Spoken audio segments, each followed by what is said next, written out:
So I was not having a super great day on Tuesday, but I kept telling myself that at the end of it would be a new Boba episode, a possible light at the end of this show's dark tunnel, a potential savior, or a catalyst to its further descent. Both sides were potentially interesting, so I chose to destroy my sleep schedule to watch it the morning of its release.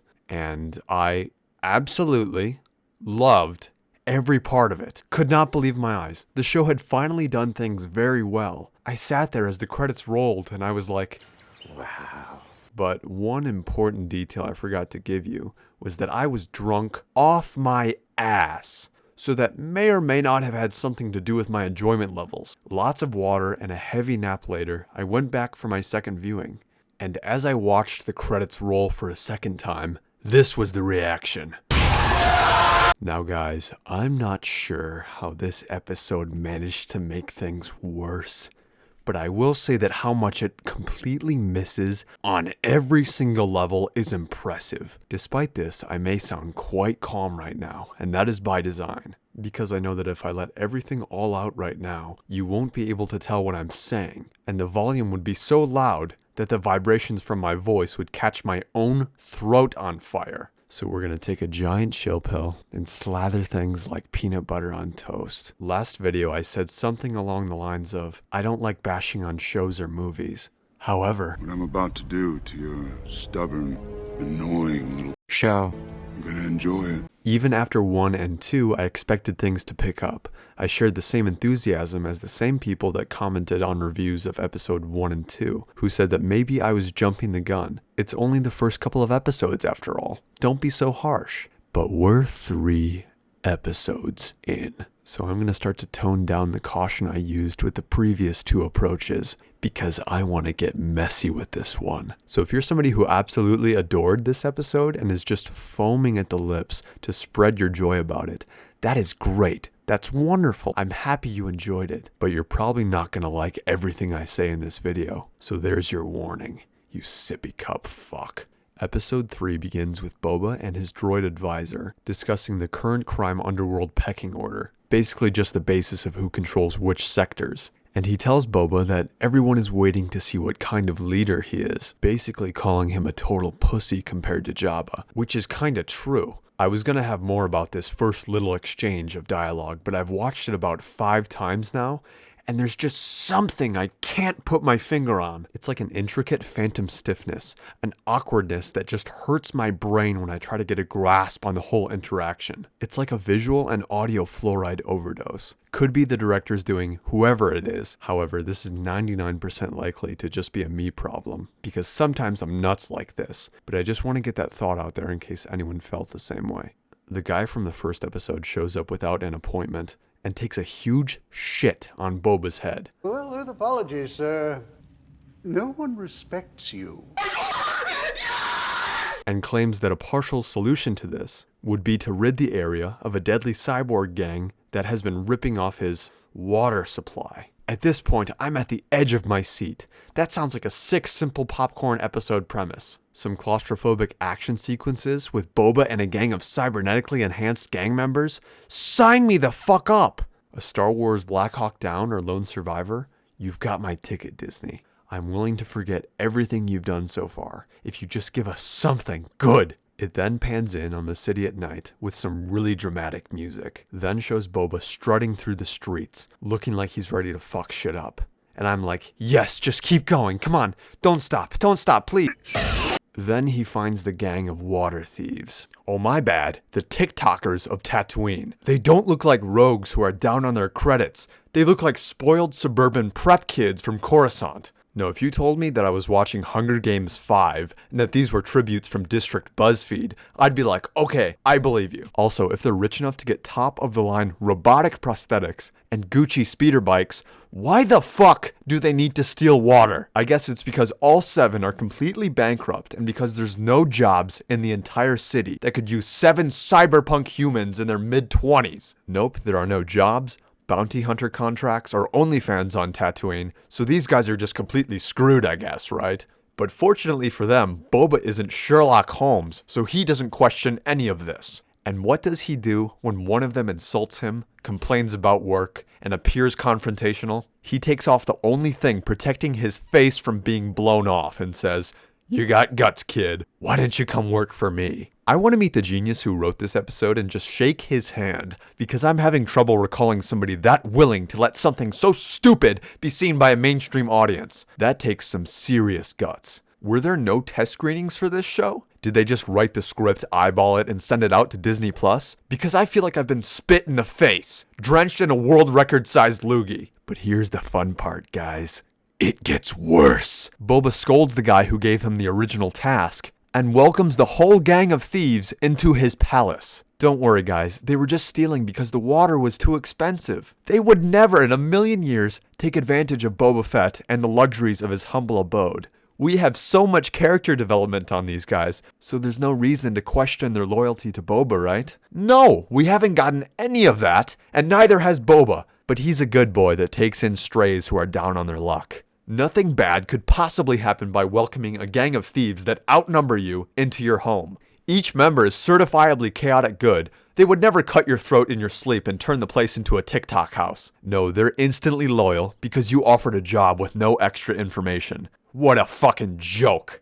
Despite this, I was like, okay, maybe this will lead somewhere interesting. We're not even halfway through the episode after all. But it zooms in on Boba's face in the back to tank and I was like, no. Another flashback sequence. But it takes us back anyway. In the sequence, Boba goes to collect the toll from the Pike leader from the last episode. But Pike leader says that he's already paying the other gang from last episode and that he doesn't want his hospitality to be taken advantage of. To which Boba is like, okay, I guess I'll take care of it. I understand. So he rides back to the Tusken village and wham! Everybody is fucking dead. All his friends who've been developing for 2 episodes die off screen. After such a heartfelt bonding sequence, they're gone. Just like that. And despite this Boba showing a variety of emotions throughout this show so far, you'd think he'd give a damn about seeing his new group absolutely slaughtered. But nope, now is the perfect time for Boba to hide his emotions and be a calloused, hardened warrior who's seen some shit. Right, director? I know he's probably mad and devastated here, guys. But if we didn't get context and sad background music, it would look like he stumbled upon a random camp and started a fire to warm himself. Just raise an eyebrow, shed a tear, get mad, something. It feels so wrong to have him just chill there after everything they went through. It's like we're watching a shoehorn development sequence for a side character that was just introduced, not watching a warrior protagonist discover the bodies of his new kin. But do we get to see him go Anakin or Bully Maguire mode on their killers? Nope, we'll have to wait till next episode, because it jumps right into Boba being attacked in present day.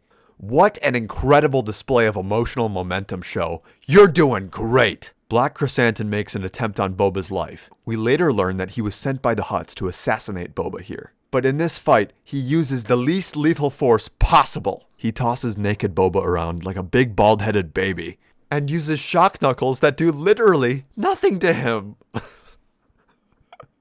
What is it with assassins in this show, and being the most merciful motherfuckers in the entire universe? It blows my mind. Chris Hansen is here to kill him, but chooses to throw him around, give him a big ol' hug, and give him a little nibble that doesn't draw any blood. This is a galactic space werewolf assassin. But let's not be disrespectful to the director, you guys. Maybe Jabba's palace has a metal detector, and Black Chrysanthemum just doesn't want to be rude. In this scene, we should have gotten a feel for how powerful Cross Hilton was. Boba should have lost something vital, like an arm, a leg, an eye, something permanent. It should have been drawn out, gritty, and messy. Instead, it just makes Chris Hansen look stupid, Boba look weaker, and we lose the most because there's absolutely nothing cool about it! But what we really want to see as the audience is the gang members come to the rescue and trap big dumb bad guy in the rancor pit. Right, director? After he's contained, Boba comes into the main room with a robe on, looking like he just got out of the shower with no sense of urgency on his face. He's just like, wow, that was weird, guys. The next morning, Boba is visited by the Hutt twins, who apologize for sending Chrysanthemum to kill him. They then give him a sorry prize, which is a baby rancor, who's being carried by Machete. which I'd love to dwell on how stupid this interaction is already, but let's hold up for a second. I love Machete and I think he's a badass. But during this, all I could think about was that in prison he was hypnotized by Charles Manson into doing heroin that didn't actually exist. I'm getting off topic. Also, while I was watching him on screen, I had a terrifying epiphany. In almost every movie director Robert Rodriguez makes, he finds a way to fit Machete into the cast. And me not knowing who the director was for this episode, I chose to skip all the way to the end of the episode to see who did. And...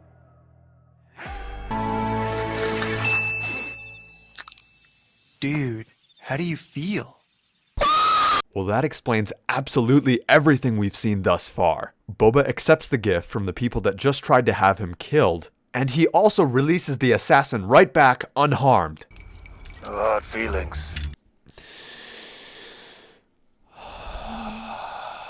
We then get a scene with Boba, Machete, and the baby Rancor. And we also get a really heartfelt and cute scene, which goes over the subject of a Rancor's complex emotions. Boba gets all lovey-dovey with it, and after they take the blindfold off, it imprints on him.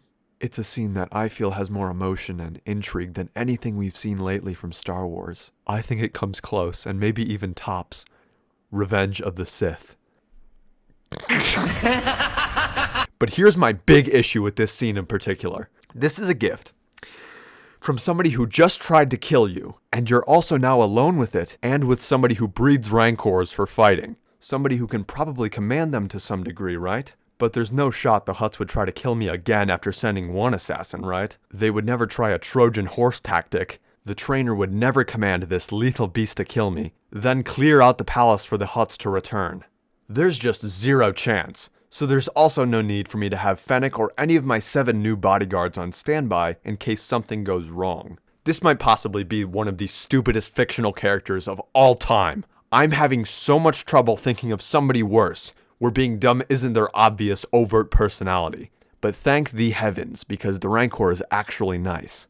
Boba and Fennec go to the mayor's building again to ask questions about another syndicate laying claim to Habga Babga Schmabga in the Zulwit Kang of Rochester Thang. I don't know, guys, at this point, I give like negative 39 fucks about what's going on right now. But let's just power through this, alright? The mayor's goon stops them and says that the mayor's schedule is full, to which Fennec threatens to kill him unless he lets them through right now, which semi-works. And Boba says, That was a bit heavy-handed, don't you think? Dude, how much patience does this Boba have? He's been lied to and attacked every 0.5 seconds. What else was she gonna do? But when they enter the throne room, nobody's there. And then the mayor's goon tries to escape, to which Fennec tells the TikTokers to quote, get him. Not, hey, I need him alive so we can interrogate him. But what ensues is probably the most lightweight, low-speed chase I've ever subjected my eyes to. For those who haven't watched this episode, it's as bad as it sounds. The goon knocks over some water tanks and I was like, hey, why don't the bikers just stop chasing? Just steal all of that water and never work again. But I guess they had a really magnificent anime arc off screen because they continue the pursuit. And when he finally crashes, Boba is right there with his blaster for interrogation. Only then did he use his jetpack, not to chase the speeder that was going 20 miles an hour, no. He probably just felt bad and wanted his bodyguards to earn their pay, because he's a wholesome boss like that. The goon tells Boba that the mayor is working with the Pikes, and it's like, okay, what does that even mean? Boba gets One-Eyed Willie to scout out the Pike shuttles, and Fennec deduces that this is only the first wave, and that they're going to war. Then we will be ready. No, you won't. Oh, and just like that, the 30-minute episode is over. Now, after my sober viewing of this one, I had to make an intelligence saving throw with a DC of 25. I barely succeeded, but I still took about 2d8 psychic damage from the Chrysanthemum sequence alone. If you like the Boba that we were given in this episode, help me to understand why. I find that outlook so insurmountably interesting, it's not even funny. He can't fight. Every time he's about to die, he's saved by somebody. He's an extreme pushover. Sorry. I'm sorry. Get me to the back part. He's got no charisma, and nothing he's done so far has made me go, wow, I like this guy. He's not a leader. He's not a bounty hunter. He's not smart, and he isn't tough. What the fuck do people like about this character? Oh, this is just rock bottom. It's called character development, Vorpal. Quit giving him a hard time. Dude, It's episode 3, and this Boba has had no change in his arc whatsoever. No challenge or event has affected him in any way. He takes everything at face value and is a total dumbass in each and every episode. He is a stagnant, a constant thus far, with no redeemable qualities whatsoever. Whoever has more sway over what we're being given, whether that be Jon Favreau or Robert Rodriguez, believes that you won't see anything wrong with this and expects you to eat this tasteless junk with a stupid smile on your face. This is outright disrespectful to Boba Fett and even more so to the fans. If I didn't have you guys with me while I cover these episodes, I would be miles away from this show right now. Nothing that it has done in any episode so far has made me want to come back for more. It's a ribless, wheezing, pathetic ooze that is using Star Wars as armor to protect its creatively limp and idiotic production. I have truly never hated a show more in my entire life. But let's now talk about the good things in this episode, the things that I really liked. Well, she was pretty cute.